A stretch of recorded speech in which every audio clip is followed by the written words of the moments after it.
Welcome to Kings of Kimuras, your one-stop podcast for everything from mats to the stars. Join us as we dive into the heart of Brazilian Jiu-Jitsu, explore the thrills of MMA, and groove to the beats of music.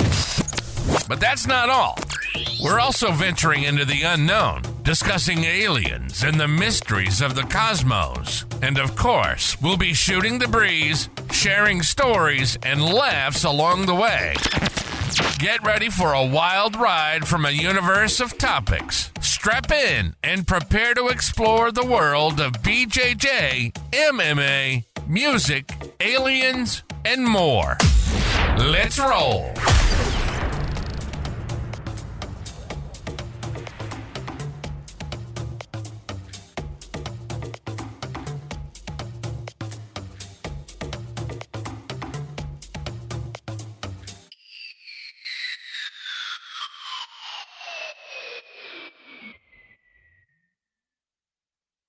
All right, guys, welcome to another episode of Kings of Kimuras podcast. This is season 2, episode 4. Dom was out for our last episode. I hope you guys got to check that out. The episode with Jed was pretty cool. We kind of talked a little bit about his history in training martial arts and also being a Marine. We have a lot of guys that are ex-military, which is cool to always train with those guys. You know, I'm sure it's a big thing for them to be part of something like that, and then be part of something that's very similar to being in the military. You know, absolutely. The brotherhood that you form training with these guys all the time is really good, because I know a lot of veterans struggle with mental health, especially after serving for a long time. So yeah. It's really cool to get these guys in here, police, military, all that good stuff. And today is 4th of July. We just wrapped up our 10 to 12 open mat in our Plano location. It was a lot of fun. You know, I've wanted to do some 10 a.m. trainings for a while, and I feel like this gym may be the gym to open that position up. It's just a little bit different than, doing it at noon. And as somebody that teaches in the evening, for me, I would enjoy teaching at 10 a.m. and then having a big stretch where I'm off in the middle of the day. You know? Yeah, absolutely. And it's not so early to where people like myself who aren't necessarily early risers can come in and still get good training, and then have most of the day to hang out, chill, be with family, especially on a holiday like this. I feel like the 12 o'clock for holiday training is just not good, because most people have a barbecue or something at 12 or 1 or whatever, so just knock it out of the way. Absolutely. Let's talk a little bit about the Dallas ADCC Open. We had quite a few competitors, and honestly, everybody did really well. We ranked in the top 10, as a team. And what I like about the ADCC event, it's not like IBJJF where it's only first, second, and third go towards team points.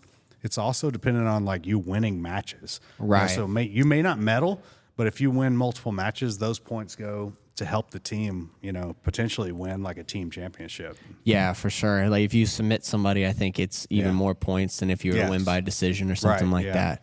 So yeah, it was really cool. We had some newer competitors. We had Eunice compete in the juvenile or the teens division. Teens.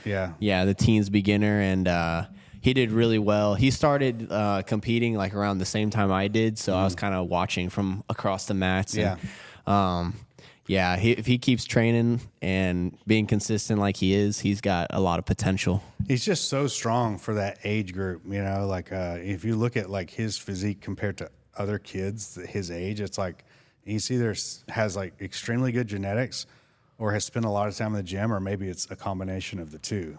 Yeah, and he's always riding his bike to the gym, and he's obviously extremely active. So, yeah, I think the sky's the limit for that kid. I feel as a teen, you want to get strong legs, ride your bike everywhere. Yeah, for sure. As a kid, I rode bikes and skateboards everywhere. I didn't have a license until I was 18.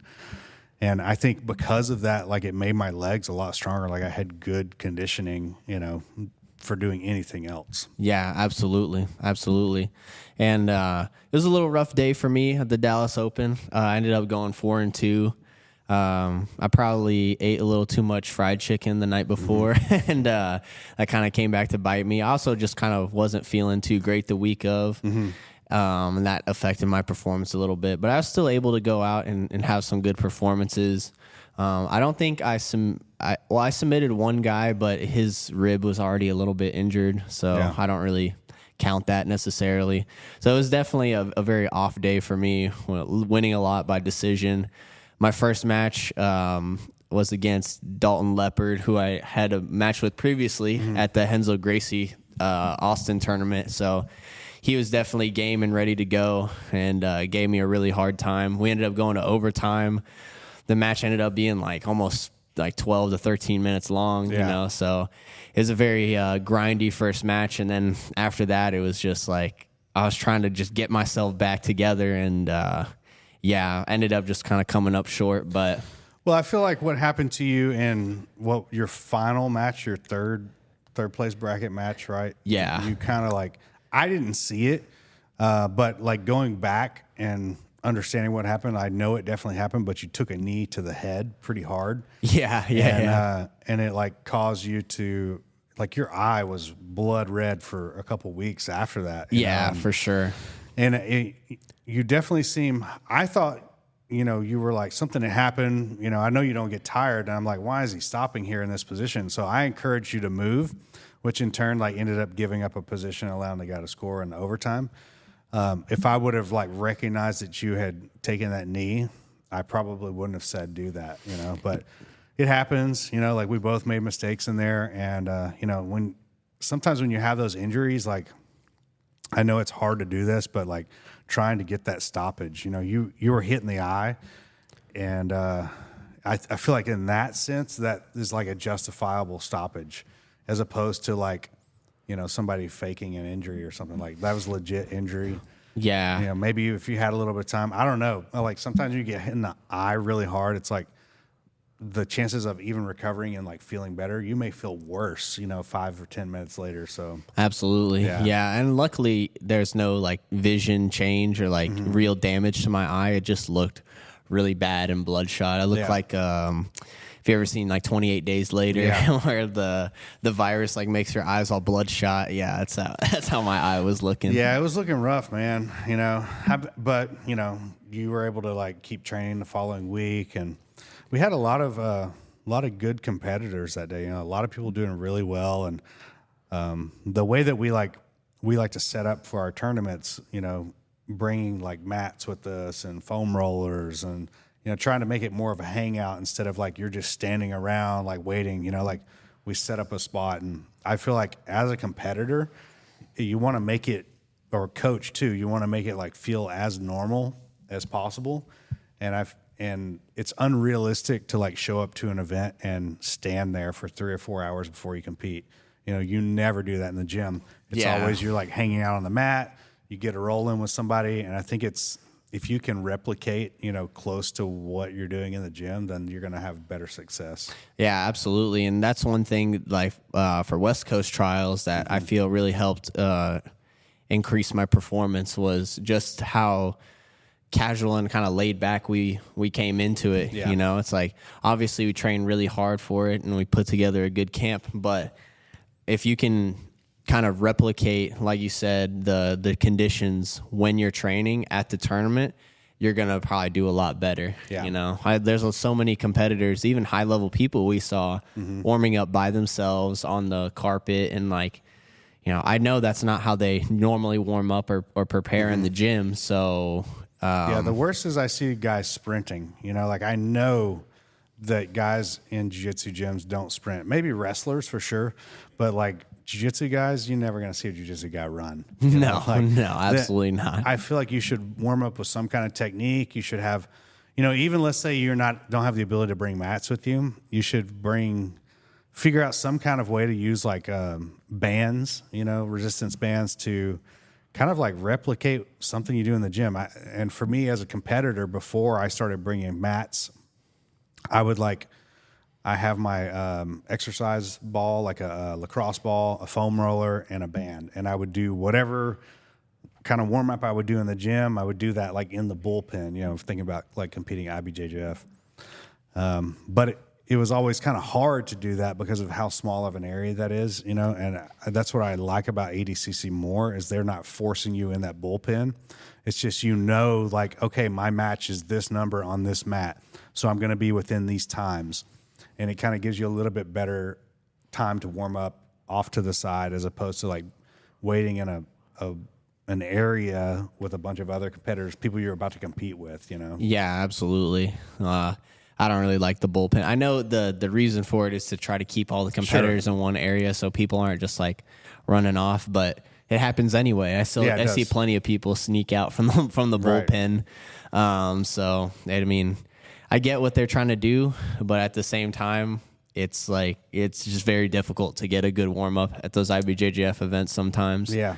Like the majors, I know they have warm up mats, but just like with any other tournament, the warm up mats are not very big as opposed to the number of competitors. So the warm up mat gets extremely filled very quickly. It's like a 20 by 20 area for, 1,400 competitors. Yeah. Obviously not everybody's competing at the same time, but if it's a single day tournament, you may find like 50, 60 people on the mat at one time. And then good luck like getting any type of like dynamic movement. Right. Yeah. You're going to be in a very confined space for sure. So after you did the ADCC Dallas, it was like a week later you went to England, right? Yeah. Yeah. I think it was 2 weeks later because I was slated to compete on Sub Hunter. Oh, that's right. And honestly, I just wasn't feeling too great for that. And so let's talk about Sub Hunters. Oh, yeah. Just, you were kind of like your eye was bothering you, kind of sick, stuff in the gym. Yeah, so I encouraged people to sign up for this Submission Hunter Pro. Notice the word pro is in the name of this event, okay? And then hear what I'm about to say. Originally, it was slated to be in Plano, which is, 5-10 minutes from our gym here. Hey, you guys do this. These people run the UFC Fight Pass. I think it would be a good opportunity where you guys perform well, you get an opportunity to compete on Fight Pass. Well, like 2-3 weeks before the event, they decide to switch the location.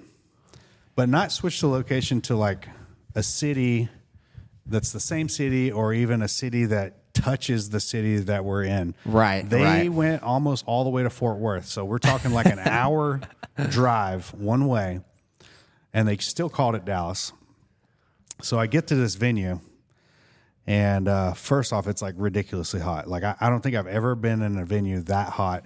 It's probably 102 outside, and inside it's like 110.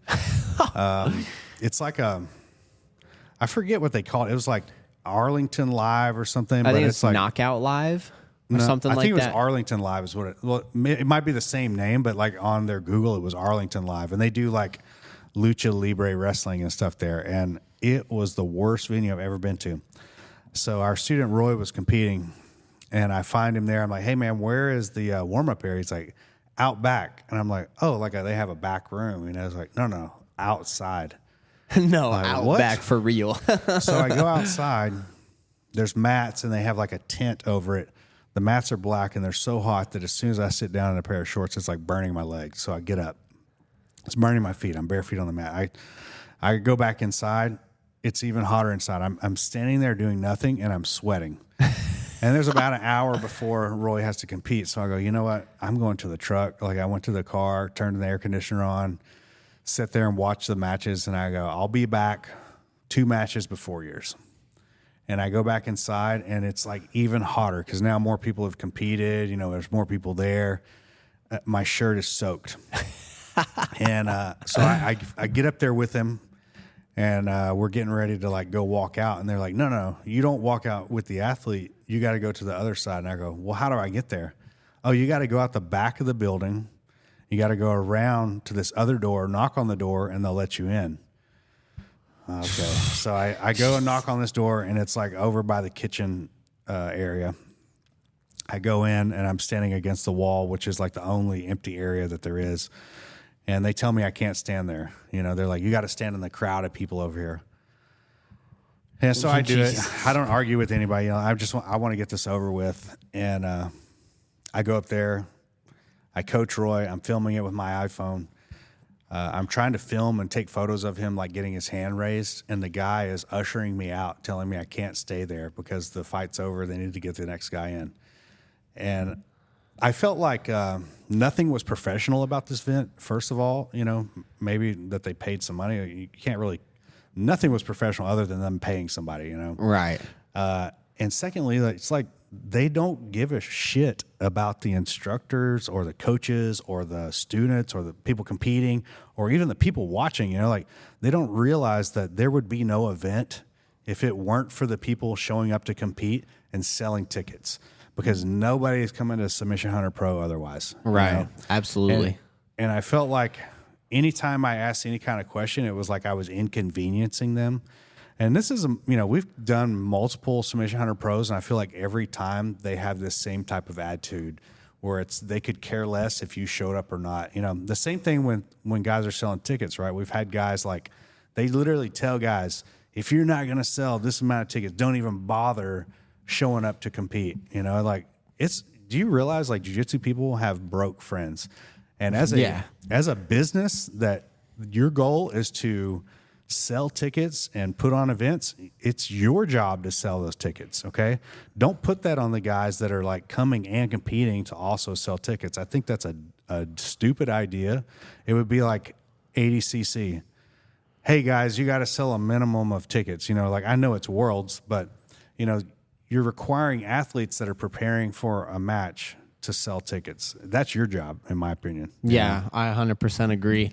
And that was definitely another reason why I pulled out, because I've done some Submission Hunter Pro events in the past, and like I would get close to my ticket quota. I go out there, have an awesome performance. Like I go out there and put it on the line just like I do every time. I put on an exciting match. And then at the end, I go up and try to get, paid for my time and my performance, and guy goes, "Yeah, sorry, you didn't sell enough tickets. You don't get anything. You get zero money." Yeah, and I was like, imagine "Okay, that, man? Like, that is the worst form of business I think I've ever heard. Like, not only are you requiring this guy to sell tickets, but if he doesn't hit the minimum and he goes out there and does perform and wins and submits the guy, which is the only way that they pay, right? Is if you submit the guy. Now you're not going to pay him the money that he actually did make, Right. And that's crazy. As a competitor, like it's not like you're out here making millions of dollars on these deals.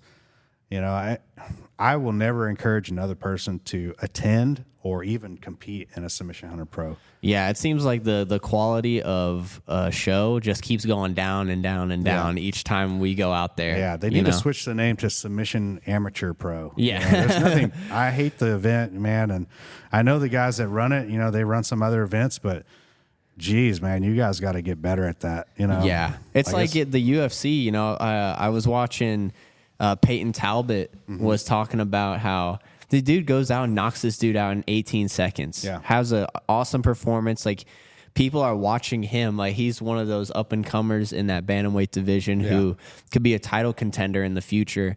And they're treating him with they're kicking him out of the venue while he's still almost in his full gear. Like, he had just changed. And they're like, "Hey, sorry, dude, you got to get out of here. If you don't have a ticket, then you can't come and watch." Wow. And they do that with pretty much every fighter. Yeah. Like, even if you're on the main card, you finish, like Johnny Walker, there's a video of him getting escorted out while he's still in his fight gear. He's got his shorts on, bare feet, still got the gloves on, the wraps, everything. And they're like, "Sorry, you can't be back here." It's like, dude. This is a UFC event? Yeah, That's this is weird, UFC. Man. Yeah. And it used to not be like that. Ariel Helwani was saying that it used to be they had like a back area where there was snacks and and there was food and you could watch it on the TV. And they actually treated the athletes well, but then COVID kind of changed all that. But now it's like I wonder if they have new ownership too, though. Like the new owners of the UFC, maybe like cutting out all that fat, right? Where like before guys kind of like got taken care of, and now it's like we can cut that. They don't understand like the aspects of it of like, these guys are the reason that you have an organization. Yeah, it's zero perspective from the people running it because they've never been a fighter. They've never been like before, at least with Dana, he understands like, you got to take care of your fighters. Right. Like these guys are going out there and putting it on the line for you, and you're going to treat them like this. Like, it just seems very unprofessional, and that's crazy for a multi-billion-dollar company to tell the fighters, the people that are selling the tickets, everybody's coming to watch the fighters. Nobody's coming to watch the backstage guys escort these people out. Nobody's watching you. I have to think like whoever's running the company now would probably run like a McDonald's or a Starbucks or, XYZ store the exact same way, right? They're going to look to cut as much as they can and don't really care like what it affects. They're just looking at like, oh, but we can save X amount of dollars if we are not doing these things anymore, and because the bottom line for corporations is to increase profits. And the only way you increase profits is you increase the amount of money people are paying or you cut stuff inside the business. Yeah. And even like a jiu-jitsu world league, like for the competitors, they organize it really well for the competitors. They give you an exact time. They get you out to the mat. For the coaches, they have a little coaches area where there's water bottles, there's some snacks. Like, how is a jiu-jitsu world league treating coaches and athletes better than a quote-unquote pro event? That's just insane to me. World League has something that I've never seen before. They have these Brazilian hot dogs. Yeah. Brazilian hot dog is not what you think. It's a hot dog bun with peanut butter and a banana inside of it. It's like a dessert hot dog. Like I've never seen anything like it, but man, they put those out there and those guys like destroy those things, Yeah, absolutely. And it's like, dude, how are you going to have a local event come in and outdo these like pro events? Yeah. It's absolutely crazy to me.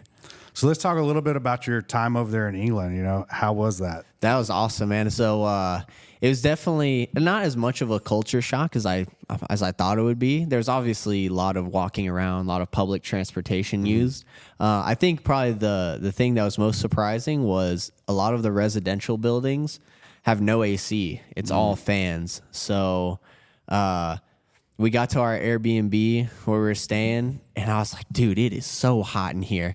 And it's only maybe 70 degrees outside, And now I understand when people from England complain about the heat. I'm like, dude, it's like 70 degrees out here. What are you talking about? Yeah. Then you go inside and it's like almost 80. Yeah. Oh, okay. So they just like leave their windows cracked with fans going all the time? Yeah, absolutely. There's like, all the windows have this little top slit that you can open up and every room's got fans in it.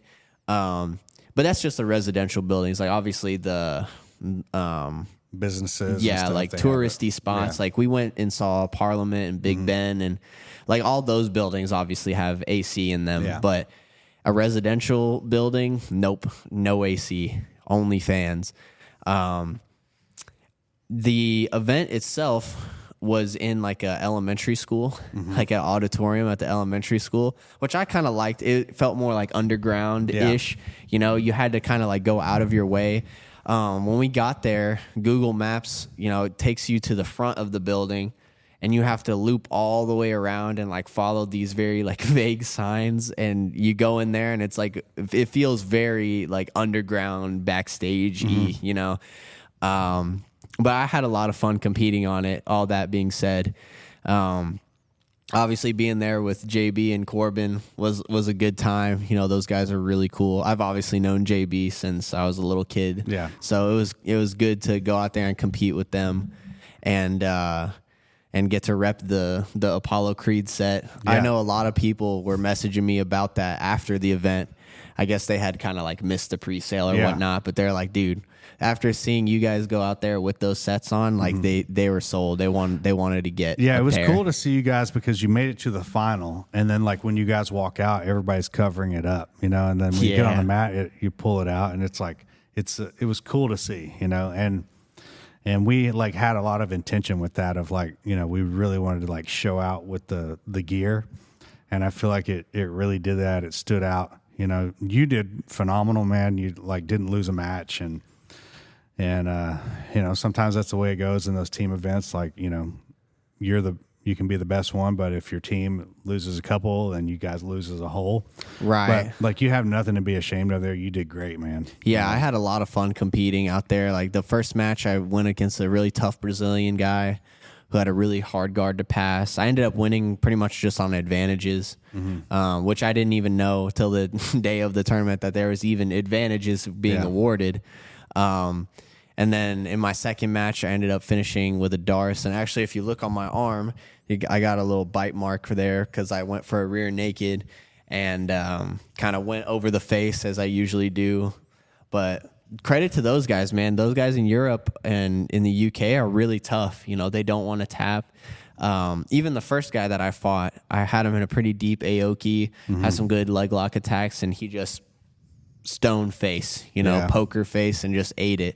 My third match, I ended up winning on points. I kind of wasn't really hunting for the submission too hard in that match. I wanted to definitely get my guard passing and get my heart rate up a little bit to prepare myself for the final, because I knew that then the team was called Betos, which was, was kind of funny. Let's take a break right there, and then when we come back, we'll talk about that final performance. Okay, guys, we're back. So we were just finishing up Dom's story here where he's talking about the Alpha Grappling Championship and his final match. So let's go ahead and go back into that. Yeah, so the team we ended up facing in the final, we kind of knew that we would ended up facing them.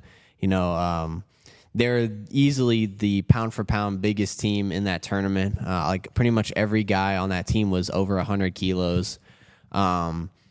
The best dude on that team was Frederick Vosgroen, who I think in this last 80cc cycle got third and second at the European trials. So dude was really high level.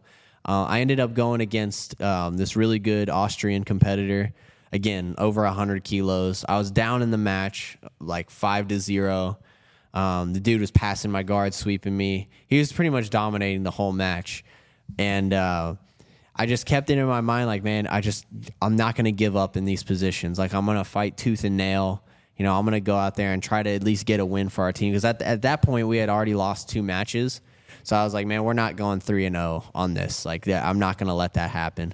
So I just kept fighting tooth and nail. And then in the last minute, I ended up finishing with a high-risk guillotine. And, like, the people there weren't, like, exactly going crazy, because I feel like the cards were kind of stacked against us in terms of the spectators, but I know everybody back home, when I got back, they were like, man, we were going absolutely crazy. My mom was jumping out of her seat. Everybody who is watching and supporting us back home were like just going crazy. So that was really cool to hear. And we ended up that duel kind of ended up 3-1. So they won 3 matches and we had only won 1. So they ended up winning the whole thing. But I don't think any of us on the team had anything to hold our head down about. We went out there and competed well, especially Corbin. Corbin had to go against that guy Frederick twice. And, Frederick kind of in the post-fight interview was saying, since there wasn't any real penalties for stalling, his strategy was to just go out there, pass Corbin's guard, and kind of hold him down. Yeah. And that's exactly what he did. But, I mean, Corbin finished really strong. He ended up escaping side control and then kind of like wrestling Frederick off the mat, into one of the lights.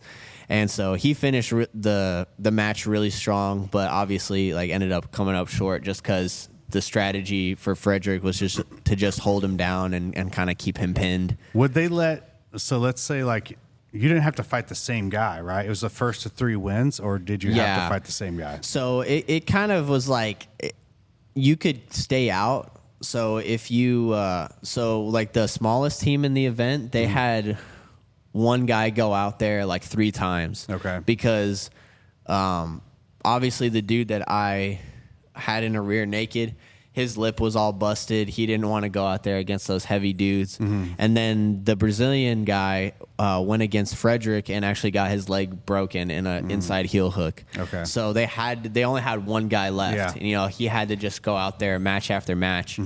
And, that's obviously really rough on that guy. But, the rules were a little strange in that regard. It wasn't like 1 versus 1 the whole time. Like you could keep one guy out. Yeah. Like, the first team that we fought, I stayed out there twice. So I did the first match, and then I did the second to last match. So I went out there twice. Yeah, it was I didn't understand the reasoning behind putting Corbin in twice on the same guy because, sometimes you get beat by a guy, especially if it's back-to-back like that. That affects your mind as well, right? And if you're already like, damn, this guy already beat me, it may be even harder to pull out a win next time because you're like, this guy's already got one win over me. Yeah. I was like hoping that, either you or JB would have like taken on that match to, maybe make something different happen. I know you just had a match, but like, sometimes that's the way it is, right? There's no break and you go into the next one. Yeah, I think you got like a minute break in between, which obviously after, having to pull out a gritty win is not really ideal.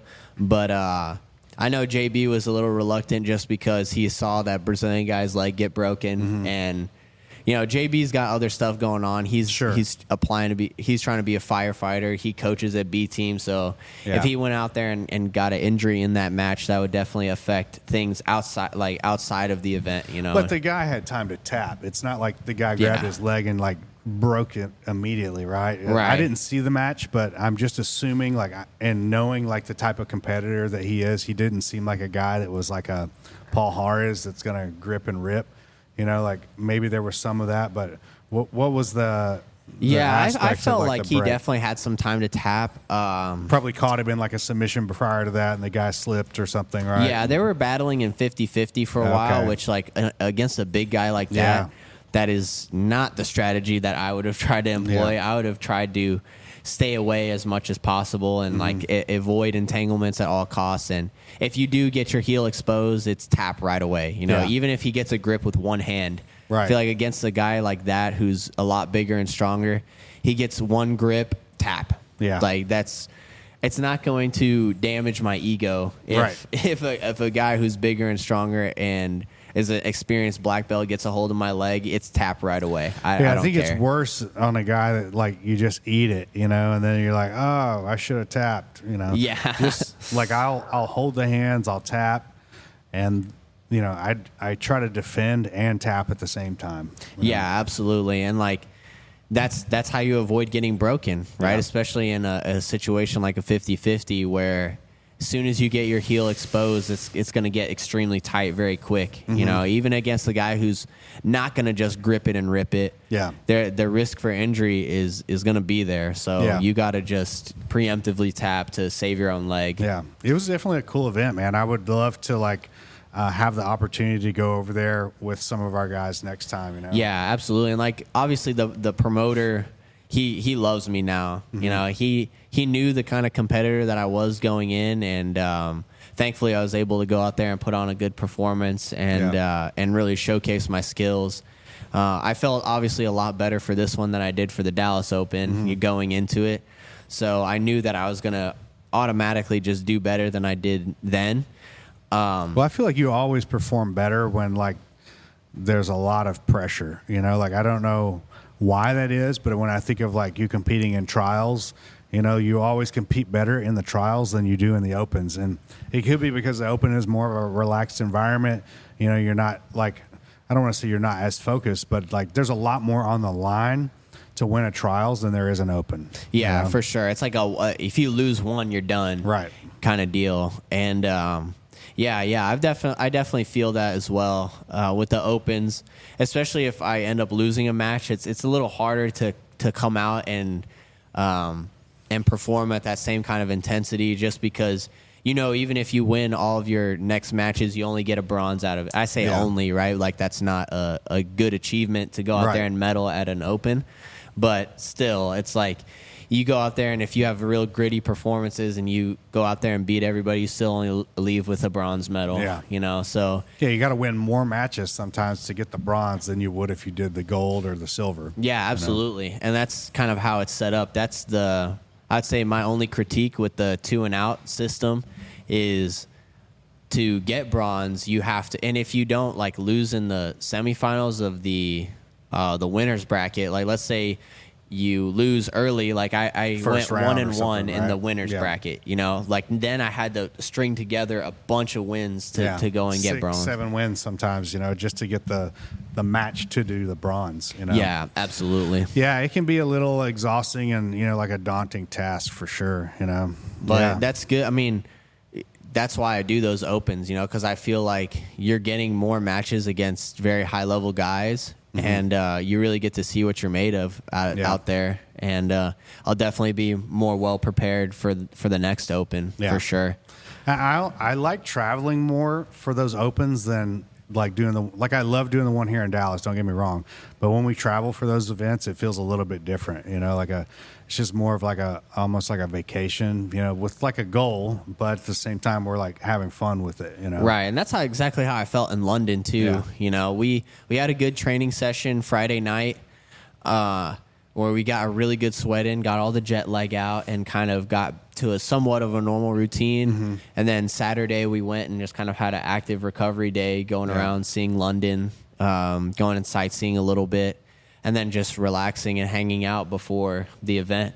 And that really kind of it helps put things into perspective for me when I go and just kind of see the outside world. Because if we were to just sit around in the Airbnb all day, and just do nothing, I feel like I just wouldn't have been as mentally prepared to go out there. You know, it's good to go out and like actually be a normal person for a little bit. Right. Yeah. And like get that feeling of like such focus off of the event and do something different. You know? Yeah, absolutely. And like we went on like the Ferris wheel. So we got to go, and you know, it goes all the way to the top. And when you get up there, you can almost see like all of England. You know, it's like that's how high up it is. Yeah. So it was a really cool experience, man. I definitely next event they hold, the guy said that I would probably just do one super fight. You know, it's not going to be like a team tournament. So I definitely want to get a little group together. Yeah. We can go out there and have a good time. Well, I want to cover like one last topic here before we end this, and that's the American Jiu-Jitsu term. So lately I've been doing like, you know, some advertising and stuff, and even like posting and stuff about American Jiu-Jitsu, and I've got like a good response of other people, but I kind of wanted to give like my explanation of what American Jiu-Jitsu is, because I had somebody approach me and like almost like it was like a negative term that I'm using this name. So this is my explanation. When I think of America, I think of like a mix of different people, you know, not just white Americans. I think of like a group from all over, whether you're from another country, you're born here, your parents aren't from here. That's what I think of when I think of America. And whether you're a Brazilian or not, you can still teach American Jiu-Jitsu, right? If you're an American, if you're Brazilian, born outside the country, but you're an American citizen, in essence, you're teaching American Jiu-Jitsu. It's here in America. Right. I feel like what makes it a little bit different is that it's typically like a no-gi type of training. You know, we're taking from Brazilian Jiu-Jitsu, American wrestling, and Japanese Judo. You know, and that combined together is what makes American Jiu-Jitsu. And I think that, you know, that's the way we should look at it. You know, I think it's this mindset of like it can only be Brazilian, or like we're only teaching Korean, Taekwondo. You know, like this is non-existent. You know, like whatever word you put in front of it, it doesn't really matter. It's still all jiu-jitsu. But the American aspect of it, I think also is that it's a little bit less informal in the sense of like, you know, there is no one person with like a massive ego that's running everything, that requires you to bow on and off the mat, requires you to check with them before you to sign up for a tournament, or to check with you before you go train at another gym, or, you know, it's getting rid of that leadership of what is the word, like an egocentric, you know? Yeah, absolutely. And maybe even like a what is the term of like describing someone that is like I can't even think of it, but it's a leader that is like more bent on controlling you than like actually teaching you. You know? Yeah, absolutely. And we focus a lot more on skill building here, you know, with that. we've been doing that ecological approach of training for a long time. I think even before that term was coined, like really it's situational training, right? Like it's situational with games is what we're doing. And I think that also is an American idea. Right. That's not, you think of like a lot of Brazilian jiu-jitsu gyms, it's how tough they can make you and not about like how skilled they can make you, right? I think about my time coming up, and it was always like we drill a little bit of technique, but nothing with real sustenance. And then it's just hard rounds with a coach screaming at you to go harder, harder, harder. Well, that's how injuries happen. That's how you get people that don't want to train, right? Absolutely. If you're training with this mindset of like every training session, I'm going to gain a skill, you will progress faster than people that are only training hard. Yeah. If you train to get tough, then your ceiling is going to be here. If you're training for skill building, your ceiling is infinite, because you're constantly working on new things. You're constantly trying new things and failing, and you have to be okay with failing. And I feel like with a more of a games-based approach, you can fail and not have dire consequence. Think about if you fail in a hard roll. Yeah. This is when, like you said, injuries happen. This is when your ego takes a real hit. But if you fail in like a game where, let's say it's like seated versus standing, and you get knocked to your butt, okay, you stand back up and you continue the game. Right. Neither person is getting their ego damaged. Neither person is really at any risk of injury. You're keeping your heart rate low to medium, and you're building skills in those heart rates. So that's something that Dima talks about a lot, is you want to build these skills with a low to medium heart rate. So that way, when your heart rate does increase in a tournament or whatnot, or even when the training gets hard, you still have these skills that you can go back to. And it's not just executing a move. I could teach somebody how to do a knee cut. I could teach somebody how to do that. But how do you apply a knee cut to somebody who is more skilled than you? Yeah. That's really what we're trying to do here. Right. Yeah. That's what separates, like you said, American jiu-jitsu from Brazilian jiu-jitsu or any other style of grappling. It's a big melting pot. Yeah, it's a different approach to teaching and learning, and I feel like that's why a lot of our people have success at a faster rate than a lot of like traditional gyms. Anybody is capable of doing this, but it's like, are you willing to implement this stuff in your training and try it out? And can you get people to buy into it? Because, I could be teaching this way and people are like, I don't really want to learn that way. I'd rather just do hard rounds. But what's happened is that, we've had people leave the gym and we continue this style of teaching and training. And then those people see, oh man, this guy's like progressed really quickly. Like, what is happening? And they come back and they're like, oh, you guys are not doing like hard rolls all the time? Like, no, man, like really, what do we do? Like maybe like 20 minutes or, 25 minutes. Yeah. Like that's not a lot of hard rolls, where a lot of gyms are doing like an hour, like you show up for a noon training, you drill a little bit, and then maybe hour and a half of rolls. And your body can't withstand that over time. Your body will start to break down.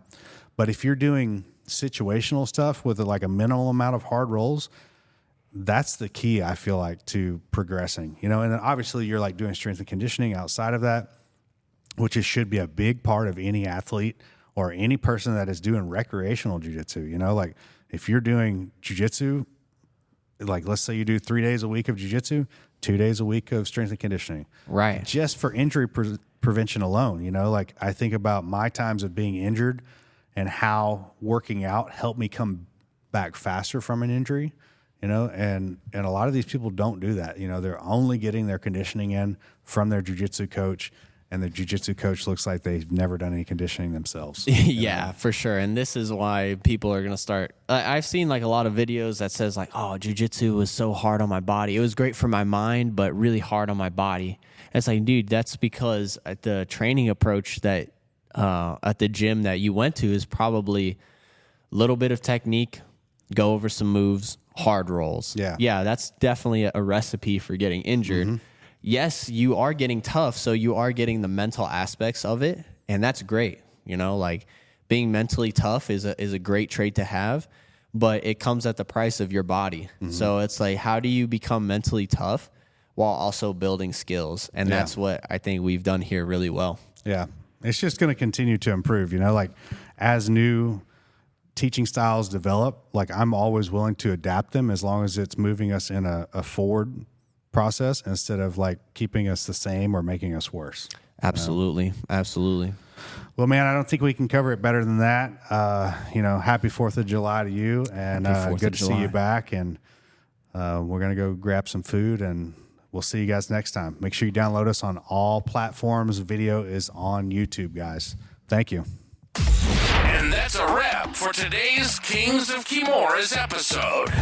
Thanks for joining us on this epic journey. Remember to keep training, stay curious, and always be ready for the next adventure. Until next time, keep your guards up and your minds open.